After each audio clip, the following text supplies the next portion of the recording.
اب جو ہوا ہے جرمنی میں یہ بڑا خوفناک عمل ہے. جرمنی کے جو فرینکفرٹ شہر ہے وہاں پر جو پاکستانی کونسل خانہ ہے اس کی دیوار پر ایک شہری پھلانگ کیا جاتا ہے اور پاکستانی جھنڈا اتار کر نیچے پھینک دیتا ہے. جرمنی کے شہر فرینکفرٹ میں سینکڑوں افغان شہریوں کے پاکستانی سفارت خانے کے باہر ہنگامہ آرائی. 8 سے 10 افغان شہریوں نے پاکستانی قونصل خانے کے اندر گھسنے کی کوشش کی. افغان شہریوں نے فرینکفرٹ میں پاکستانی سفارت خانے کی عمارت پر پتھراؤ کیا. پاکستانی پرچم کو اتار کر جلانے کی کوشش بھی کی گئی. جرمن حکام نے افغان شہریوں کو قونصل خانے کے سامنے احتجاج کی اجازت دی تھی. کچھ افغان اسٹوڈنٹس یا افغان نیشنلز نے پاکستانی قونصلیٹ فرینکفرٹ جرمنی پر حملہ کیا. ان کی جانب سے پاکستانی قونصل خانے پر دھاوا بول دیا گیا اور قونصل خانے کی عمارت پر پتھر بھی برسائے گئے. وہاں پر انہوں نے دھاوا بول دیا پاکستانی قونصلیٹ پر اور ان میں سے ایک یا دو اوپر چڑھے اور انہوں نے پاکستان کا فلیگ اتارا. پاکستان کی اسلامی اور نظریاتی روحانی اساس کے شدید دشمن رہے ہیں. وہ یہ اچھی طرح جانتے ہیں کہ اگر ریاست پاکستان کو تباہ کرنا ہے تو پہلے نظریہ پاکستان پر حملہ کرنا پڑے گا اور اس کے بعد پاکستان کی مسلح افواج پر. اب یہ جھنڈے جو اٹھائے ہوئے ہیں یا جو شہری گیا اس کے بارے میں کہا جا رہا ہے کہ افغانی ہیں. ٹھان ہے ہمارے پڑوسی ملک افغانستان سے. ایک تو یہ بات سمجھ سے باہر ہے کہ افغانستان کے تقریباً 40 لاکھ لوگوں کو پاکستانیوں نے پناہ دی.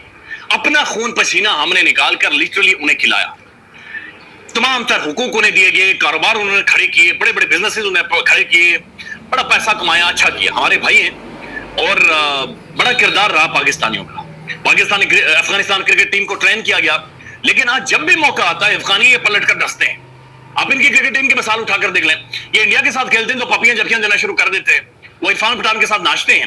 پاکستان کی جب باری آتی ہے تو ایسا محسوس ہوتا ہے جیسے کوئی پتہ نہیں ان کا کوئی گھر سے کوئی لے کر بھاگا ہوا ہے یا پتہ نہیں ہم نے کیا کر دیا ہے جس طریقے سے یہ بیہیو کرتے ہیں.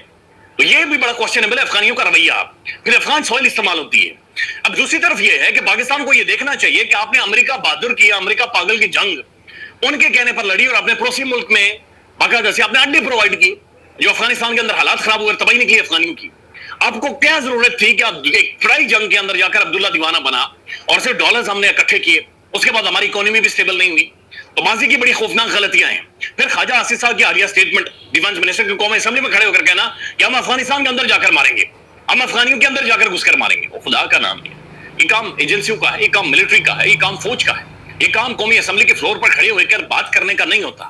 آپ کو کرنا نہیں چاہیے, لیکن اگر کرنا بھی ہے تو اعلان نہیں کیا جاتا ان چیزوں کا, چونکہ اس کے اوپر رد عمل آتا ہے.